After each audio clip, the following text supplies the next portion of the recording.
Recording studio Jehanabad.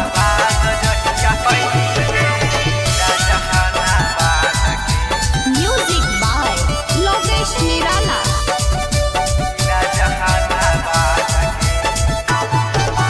एक बेर लेबौ त बेर बेर दे मिला जे न केहू से बतैनी गे जिला जहानाबाद के।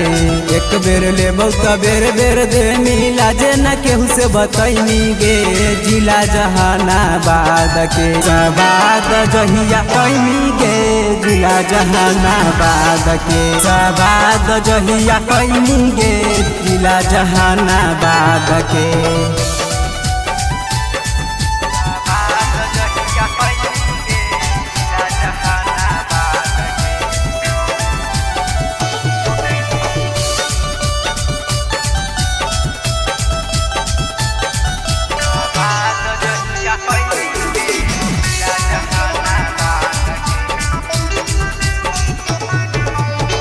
छौड़ा मगहिया हियौ बड़ी रंगी लागे हल्का साटा के हटा देबौ दर्द पीरागे।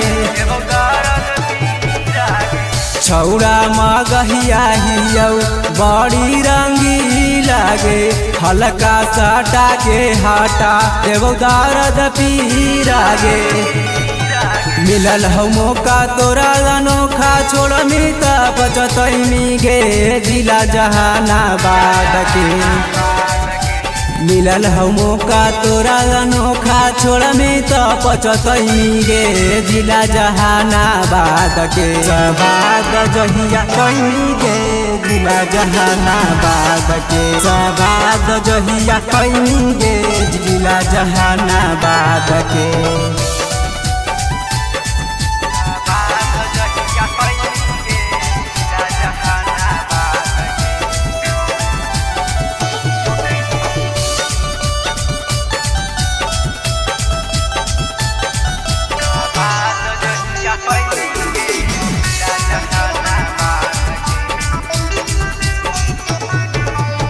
चढ़ल जवानी में उठल छौड़ी माँ जागे फेरा में लागल हौ कुंदन की टूरा जागे। चढ़ल जवानी में उठल छौड़ी माँ जागे फेरा में लागल हौ कुंदन की टूरा जागे। शास्त्री मतवाला तोड़ देतो ताला पांजा में जहिया गईनी गे जिला जहानाबाद के। शास्त्री मतवाला तोड़ देतो ताला पांजा में जहिया गईनी गे जिला जहानाबाद के। सबाद जहिया कैनी गे जिला जहानाबाद के। सबाद जहिया कैनी गे जिला जहानाबाद के।